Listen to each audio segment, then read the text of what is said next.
all is well in the world. So don't worry, peacetime prophets, you can keep on doing what you've been doing. Well, that is, of course, unless you have a problem with convicted pedophiles airing their message on social media platforms like TikTok. But don't worry, the censorship mob, the big tech oligarchs, they're going to do what they've always done best, and they are going to censor speech. But of course, they're not going to be censoring convicted pedophiles. They're going to be censoring people like James Lindsay from calling out this hypocrisy. Well, we'll talk about that and more today on Indie Thinker.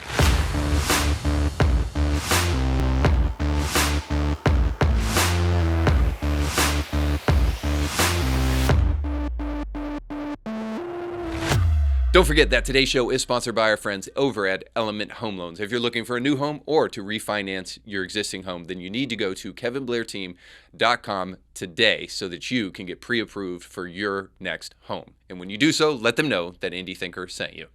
Welcome, independent thinkers. Thanks so much for joining the show today. I hope you know that you are the greatest threat to tyranny because a well-informed people are necessary for a great democracy. That's what Jefferson said. Anyway, and if you refuse to live by lies and you're willing to think for yourself, you can help this world become a brighter place for the future. Not only does God love you, and I'm working on it, but you matter. And that's why, regardless of where you stand today, if you're willing to think for yourself and take a position on a myriad of different issues that are based in reality and based in truth, you are the key for a brighter future tomorrow, and that's what this show is all about. And we've got something interesting to talk to you about today, but I want to start with a story because I feel like if we're going to talk about being serious about issues, I find very often that I'm having to convince people to take things seriously. I'm having to do that with those who are in the community that I'm a part of, Christians, but also people who are just exhausted with the news cycle and just exhausted with the perpetual kind of outrage cycle. And I get it, right? The clickbait that's out there, the outrage that's out there, it seemingly never stops. And you can only take so much emotional overload before you finally just say, we're done. However, the reason I think we need to be able to suss out what is important outrage and outrage for the sake of clickbait is because if we are willing to really assess threats effectively, we can change the future. Now, this didn't happen with a guy named Neville Chamberlain. Maybe you know who this is. If you've watched anything on World War II, you've heard of Neville Chamberlain. In fact, there's a Netflix movie, and I'm going to probably butcher the name, but I think it's called The Edge of Darkness or something like that. But it's all about Neville Chamberlain and his opportunity to recognize Hitler as a threat. Rather than recognizing him as a threat, he took a policy of appeasement, which was his kind of MO prior to Hitler coming onto the scene. So Neville Chamberlain, suffice to say, was the Prime Minister of England. He saw Hitler rising, making overtures toward the Czechs and trying to take land that was occupied by a majority German population, so on and so forth. And so suffice to say, Hitler's making overtures in multiple different regions.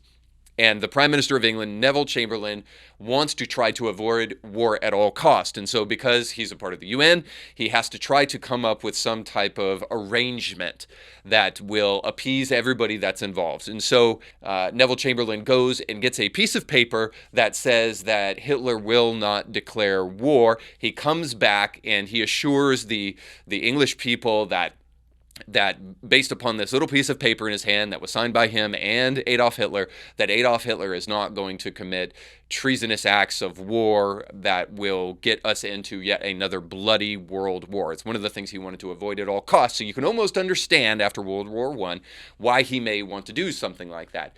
But the problem is this, is that because he didn't recognize Hitler as a threat, Hitler was allowed to not only make overtures, but also take violent action towards people in his region and beyond that, and then was able to rise to power.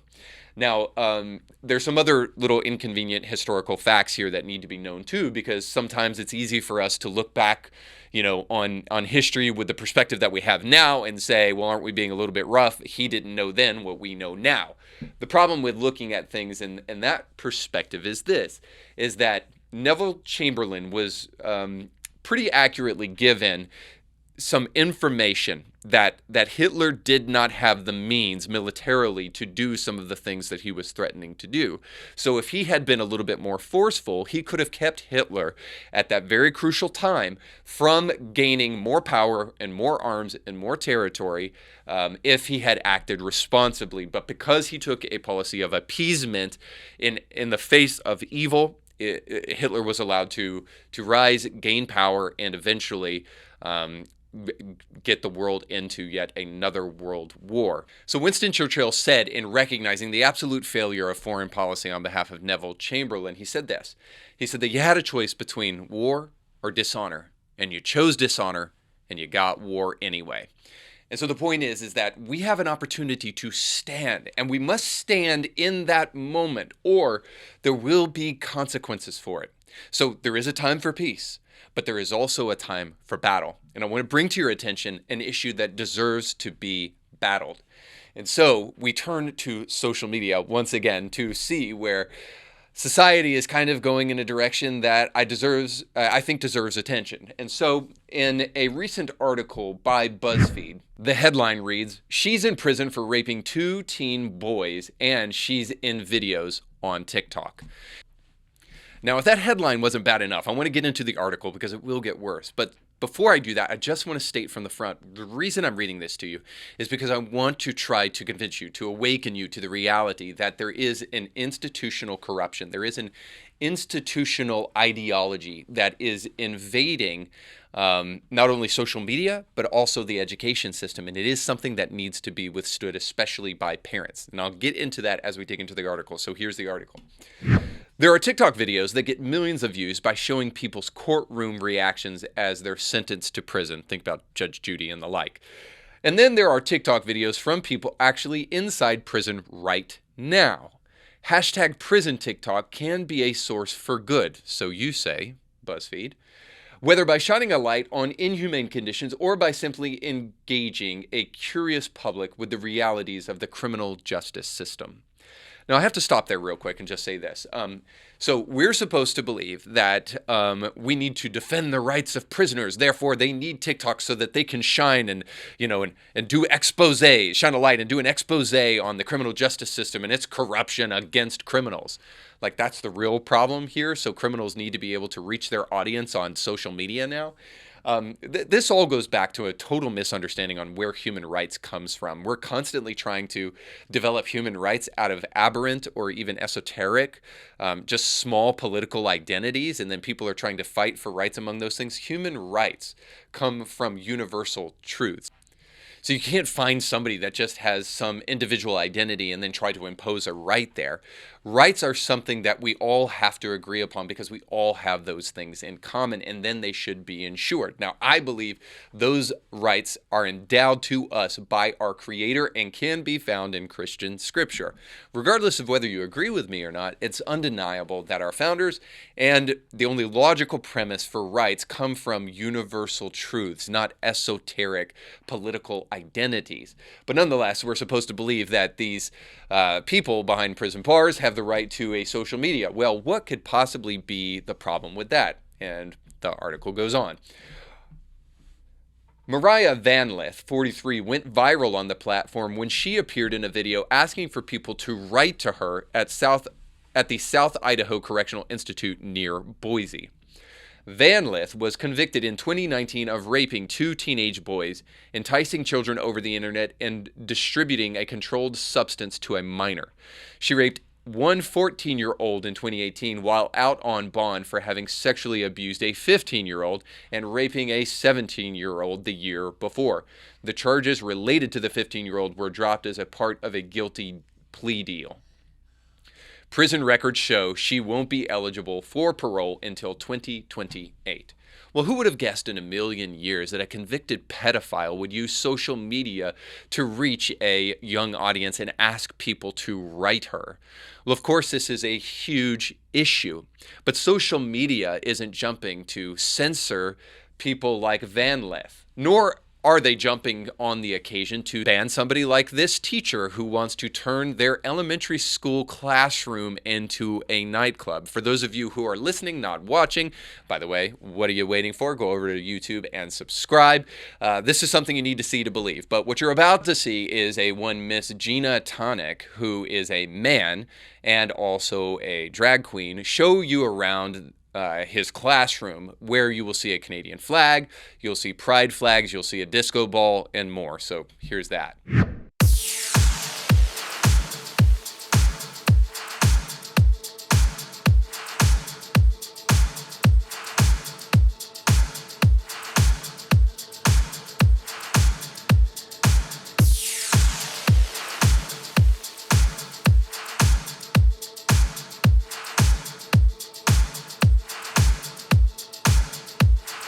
Now you can see in this TikTok clip, you can see that it says in the caption, "My classroom / nightclub," with a gay pride flag.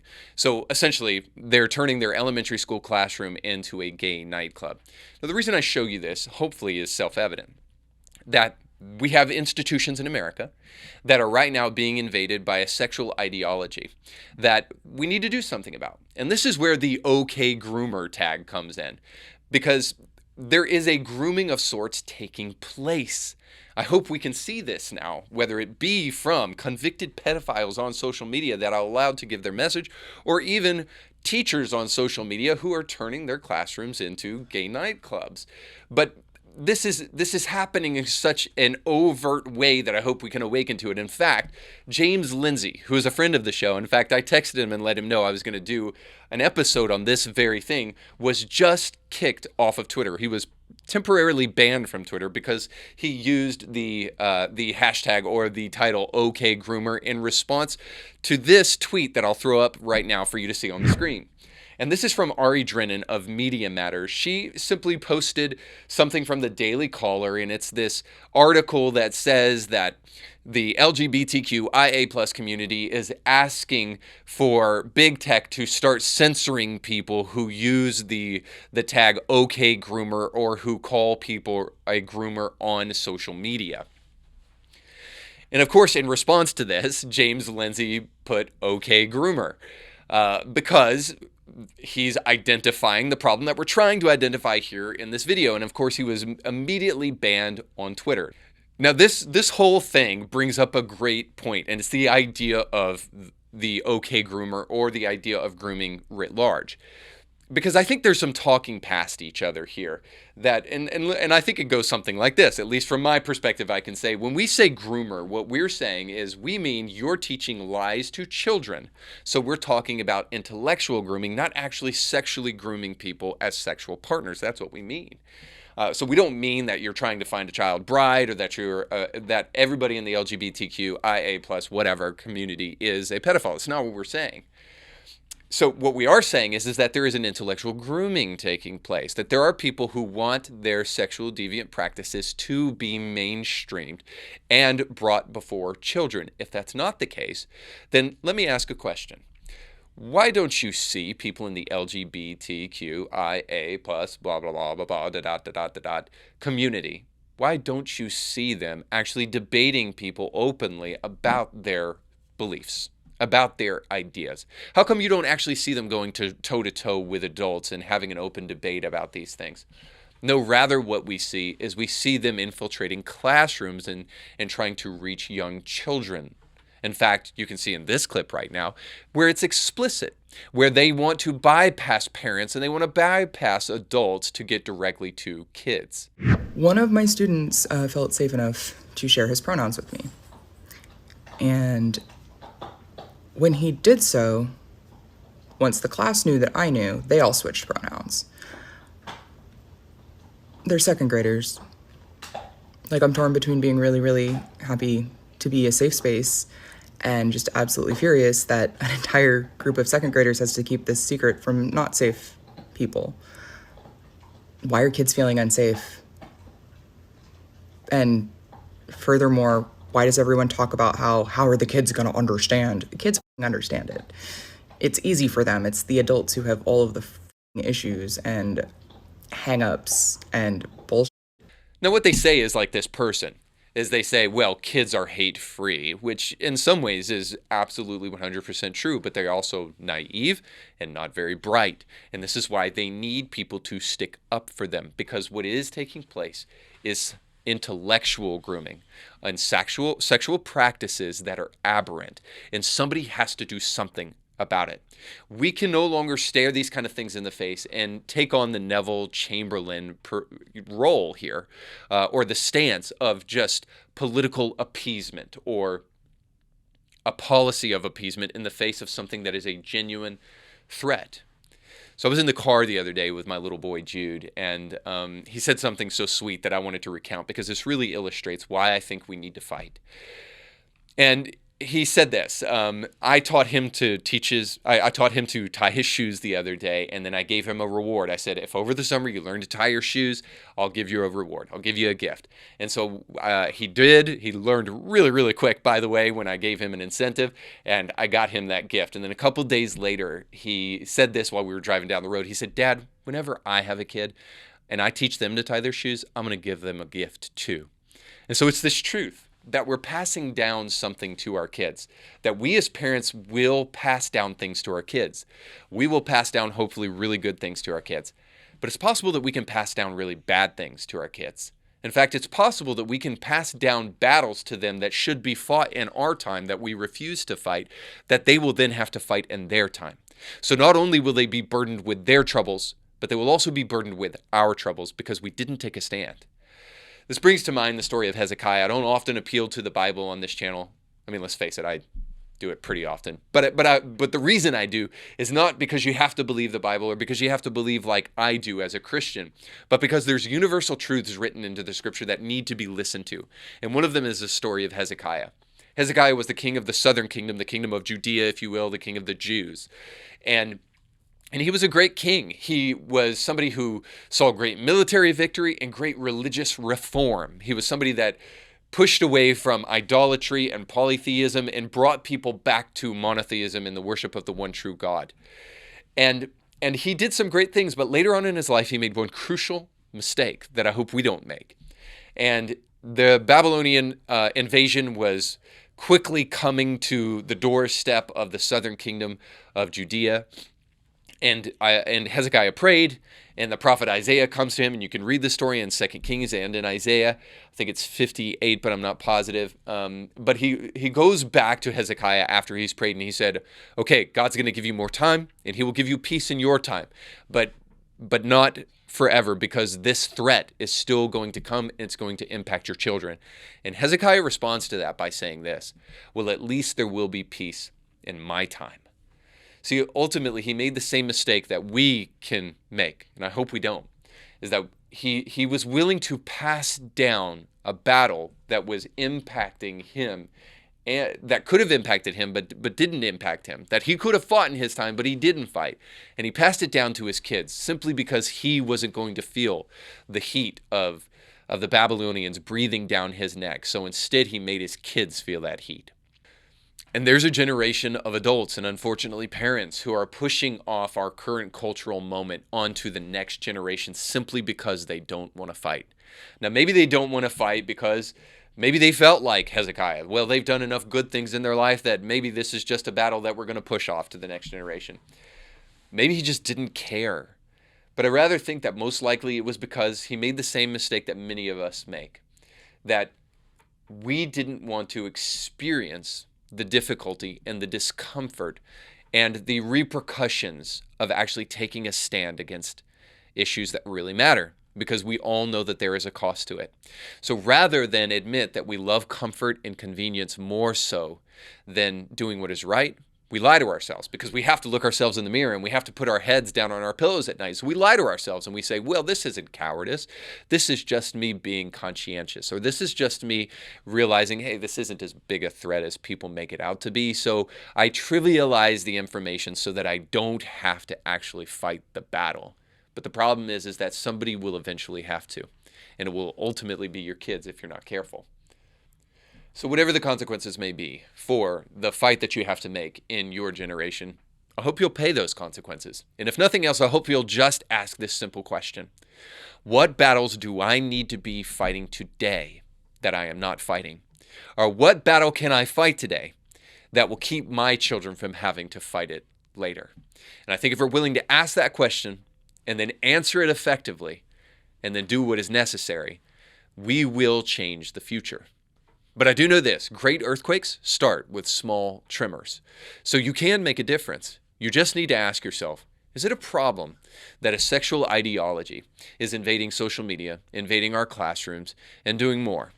And should we do something about that? Is it right to groom small, innocent, naive children into a sexual deviant idea? And if you answer that question the way I think you need to answer it, then I wish you well on the battlefield. Now, to do that, you're going to have to stay informed. So, great earthquakes do start with small tremors. So, start with just getting informed. And maybe shows like this will help you do that. If I have done that, then please take time to like, share. You can comment down below as well. Thanks so much for watching. We'll catch you next time. You can catch brand new episodes of Indie Thinker with Reed Huberman every Monday and weekly bonus episodes to keep you thinking throughout the week. But you have to subscribe and click the bell to be notified when new episodes drop.